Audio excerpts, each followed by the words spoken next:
Redesigning schools, decoding signals for an exponential future. Have you ever thought about this movement of things happening gradually and then suddenly it hits you? Well, that's exactly why I'm here today, to talk to you a little bit about these gradual movements that have led us to where we are with respect to education. Let's go back and recap what has happened in the past few years. We've had the internet revolution. It took decades to happen. We then had Web 2.0 that came in. That was the big aha at that time if you were an educator, having the opportunity to finally collaborate with the world with regards to what you were doing in your classroom. Kahoot, Prezi, that took years. Devices to come into the learning spaces, and us having kids and even adults in the learning space with their devices simultaneously while they were learning. That took years as well. And all of a sudden, we have generative AI. Generative AI, months. That's the sudden movement, right? When we think about the gradually, then suddenly, when we think about what has happened, we then see all of a sudden, here we are. The movement of AI. But let's understand that a little bit further with some data. 6.8% of the human population had access to internet once it arrived in society. That was around the year of 2000. Schools that were monopolizing information at that time all of a sudden had to unleash their power. The internet had access to knowledge. Let's continue. 400 hours of YouTube videos were published per minute at around 2015. Think about what that data looks like today. Today, we have over 500,000 hours of video being published. 189.2 billion hours of video are published on the internet. And when we're talking about 500,000 minutes, 500,000 videos per minute, think about that data. Think about how this has exponentially grown. 110 million people had access to online learning in 2019. That was the first time that around that time, that education was now expanding horizons, and there was no such thing as that physical space that you had to go to learn. You could now learn from any institution in the world. 2019. All of a sudden, the pandemic hit. And once that pandemic hit, 1.6 billion people no longer had access to school. So the entire global system was forced to go online. And that was a big learning for all of us in around the year 2020.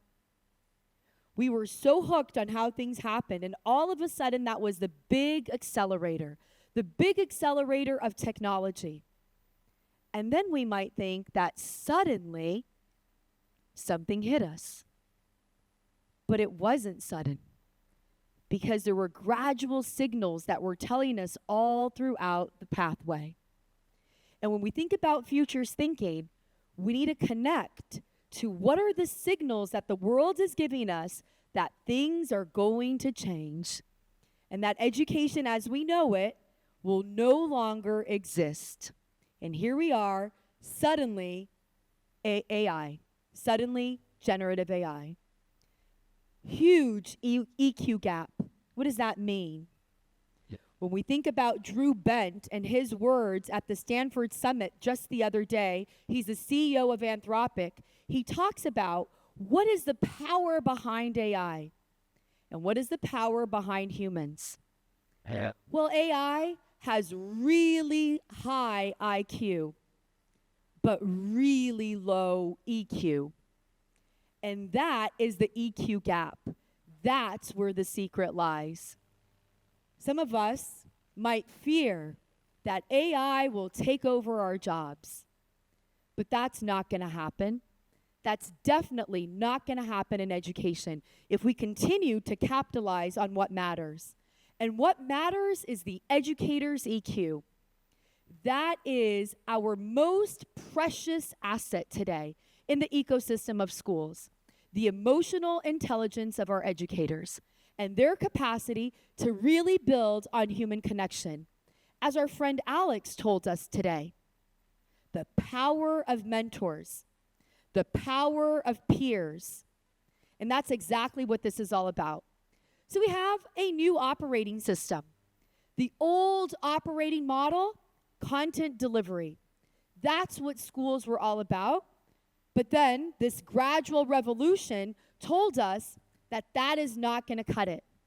The new operating system is learning becoming that consequence of thinking, as Ron Richards said from Harvard Project Zero. That's exactly what learning is about, and we can only do that through connection. Learning is a social endeavor, as stated by Harvard Graduate School of Education as well. And in order for us to learn, we need to build social connections, and that is only possible through human development.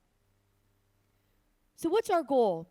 What does this mean, redesigning schools? So our goal is to get everybody into this movement and to really cultivate habits of mind that come from Ben Acalek and Art Costa's work. Decades old, but never so fresh. These are mental strategies and dispositions of learning that really help us navigate uncertainty.